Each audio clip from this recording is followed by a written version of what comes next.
Hello, and welcome to the research presentation of PV Module Life Cycle Assessment by Alan Miller.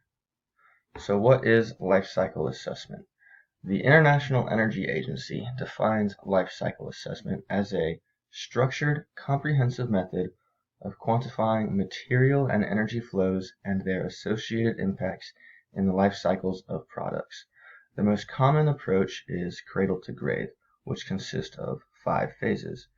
There is also cradle to cradle approach, which after waste breaks down raw materials and closes the loop. There's also cradle to gate, where it follows the product from raw material up until retail and it doesn't account for the waste. But the 5 phases of cradle to grave are raw material extraction, manufacturing and processing, transportation, usage in retail, and waste disposal.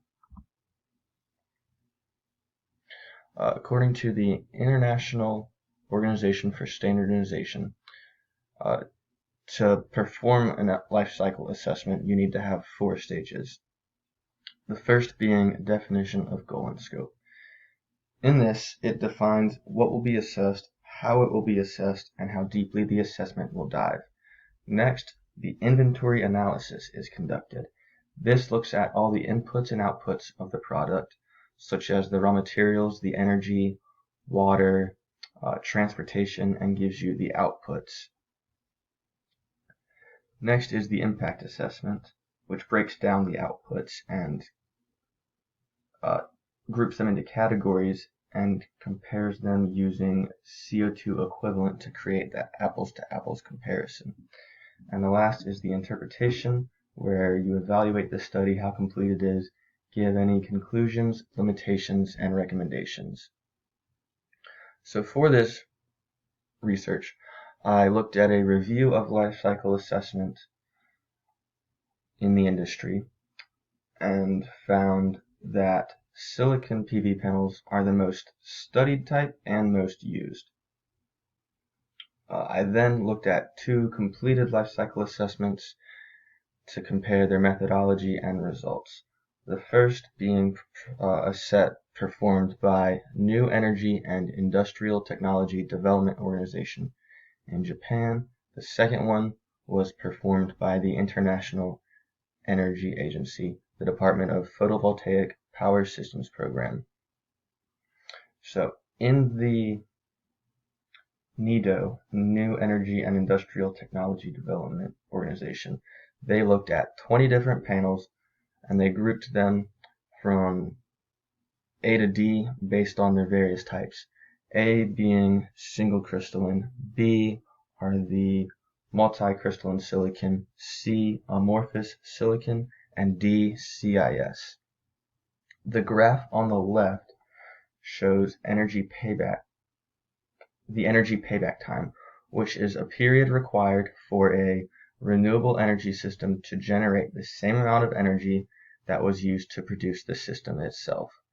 And that is the X on top of the bars going across. As you can see, the 2 highest are the A6 and A7 single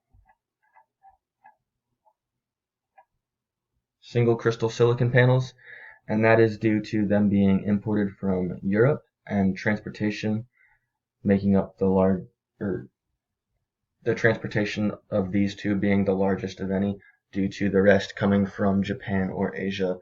Same thing on the graph on the right showing CO2 emissions. Aside from the module itself, transportation is the second highest contributor for that very reason. And as you can see in all of these panels, at least half of the impact comes from the PV module itself.